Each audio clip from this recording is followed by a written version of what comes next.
हम सभी ने कभी ना कभी इंटरनेट या सोशल मीडिया पर एक ऐसी तस्वीर या वीडियो जरूर देखी होगी जिसमें दो समुद्र आपस में मिलते हुए दिखते हैं, लेकिन उनका पानी एक दूसरे से बिल्कुल अलग नजर आता है। ऐसा लगता है जैसे दोनों के बीच कोई अनदेखी दीवार हो और वो आपस में मिलकर मिल भी नहीं पा रहे हों। लोगों को ये बड़ा अजीब और चमत्कारी तो लगता ही है, लेकिन इसी के साथ मन में ढेरों सवालों की लाइन लग जाती है।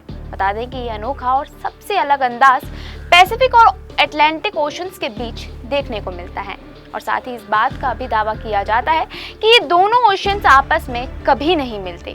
पर क्या वाकई में ऐसा है? क्या दो महासागर जो एक ही धरती पर हैं आपस में कभी नहीं मिलते?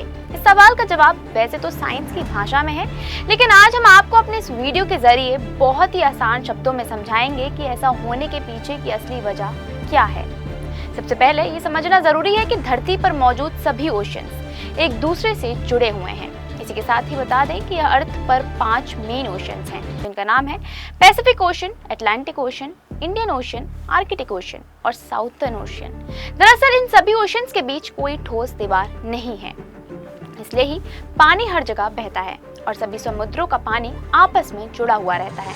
लेकिन जब जो अलग अलग समुद्रों का पानी एक जगह पर मिलता है तो उनके कलर, टेम्परेचर और सैलिनिटी की मात्रा अलग होने के कारण वो कुछ समय और दूरी तक के लिए अलग अलग नजर आता है, और यही कारण है कि लगता है जैसे वो आपस में नहीं मिल रहे हों।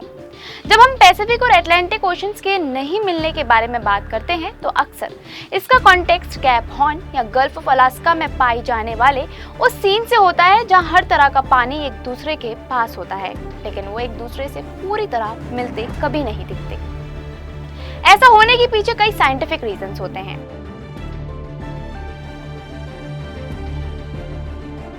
सबसे पहला रीजन है वाटर डेंसिटी।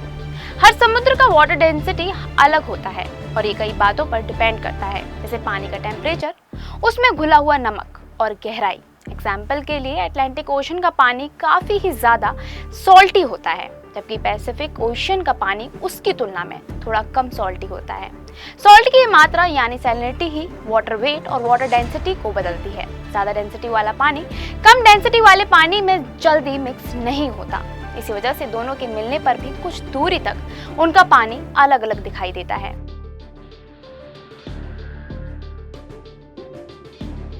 दूसरा रीजन है टेम्परेचर में डिफरेंस होना। एक ओशन का पानी ठंडा हो सकता है जबकि दूसरे ओशन का पानी गर्म। बता दें कि गर्म और ठंडा पानी भी तुरंत नहीं मिलते और एक दूसरे पर परत की तरह तैरते हैं। इसलिए जब दो अलग तापमान वाली जलधाराएं मिलती हैं तो वो पूरी तरह मिक्स नहीं हो पाती और कुछ दूरी तक अलग बनी रहती हैं। इससे एक क्लियर लाइन या बाउंड्री बन जाती है जो हमें इस कंफ्यूजन में डाल देती है कि अटलांटिक और पैसिफिक ओशंस आपस में कभी नहीं मिलते।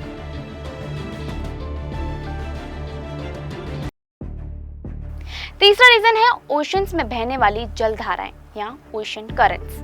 हर ओशन में अब पानी एक पर्टिकुलर डायरेक्शन में बहता है। जब ये धाराएं एक दूसरे से टकराती हैं तो उनका बहाव, डेंसिटी और टेम्परेचर अलग अलग होने के कारण वो एक दूसरे को पूरी तरह मिला नहीं पाती। इसका रिजल्ट ये होता है कि वो सरफेस पर दो अलग अलग रंग या परतों की तरह दिखाई देती है। ये नजारा बहुत आकर्षक होता है और देखने में ऐसा लगता है जैसे दो महासागर आमने सामने हैं, लेकिन कोई अदृश्य दीवार उन्हें रोक रही है।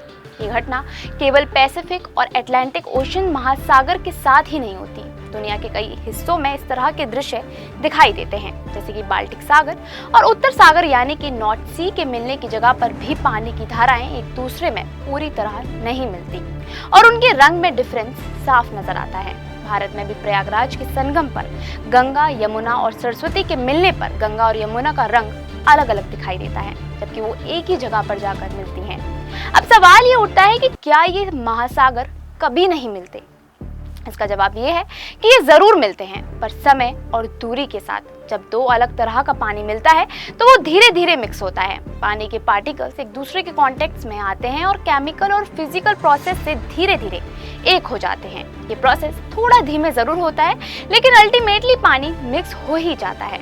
इसलिए कहना कि दो ओशंस का पानी आपस में नहीं मिलता, साइंस की नजर से देखें तो एकदम गलत है। सही ये कहना होगा कि वो धीरे धीरे मिक्स होते हैं और शुरुआत में उनके रंग या बनावट के कारण अलग दिखते हैं। इस तरह के महासागर मिलने की जगह को साइंस में ओशन फ्रंट कहा जाता है। ये एक सीमा रेखा की तरह होती है जहाँ दो जलधाराएं एक दूसरे से मिलती हैं लेकिन तुरंत मिक्स नहीं होती। ये एक नेचुरल प्रोसेस है और इसका असर समुद्री जीवन पर भी पड़ता है। जैसे कुछ समुद्री जीव केवल ठंडे पानी में रह सकते हैं तो कुछ गर्म पानी में। इसलिए जहाँ दो जलधाराएं मिलती हैं वहाँ मरीन बायोडाइवर्सिटी बहुत ज्यादा होती है। इसके अलावा जलधाराओं के मिलने का असर मौसम पर भी पड़ता है। ओशन करंट्स दुनिया के तापमान को कंट्रोल करने में अहम भूमिका निभाती हैं। अगर अटलांटिक महासागर की गर्म धाराएं यूरोप ना पहुंचे तो वहां की ठंड बहुत ज्यादा हो सकती है। इसलिए महासागरों का मिलना न केवल एक नेचुरल प्रोसेस है बल्कि हमारे इन्वायरमेंट और मौसम के लिए भी जरूरी है। अब बात करते हैं उन तस्वीरों और वीडियो की जो अक्सर सोशल मीडिया पर वायरल होते हैं और ये दावा करते हैं कि दो ओशंस आपस में कभी नहीं मिल सकते। इनमें से कुछ असली होते हैं और कुछ एडिट किए गए होते हैं।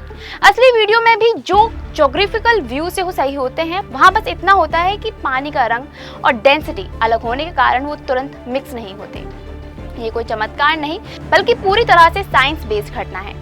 इसलिए अगली बार जब आप देखें कि दो समुद्र नहीं मिल रहे हैं तो समझ जाइए कि वो असल में मिल रहे हैं पर धीरे धीरे, और एक बहुत ही रोचक और सुंदर नेचुरल प्रोसेस है जो हमें नेचर की डाइवर्सिटी और कॉम्प्लेक्सिटी का एहसास कराती है। ऐसी ही और भी दिलचस्प खबरों को जानने के लिए फॉलो और सब्सक्राइब करें इंस्टा फीड को।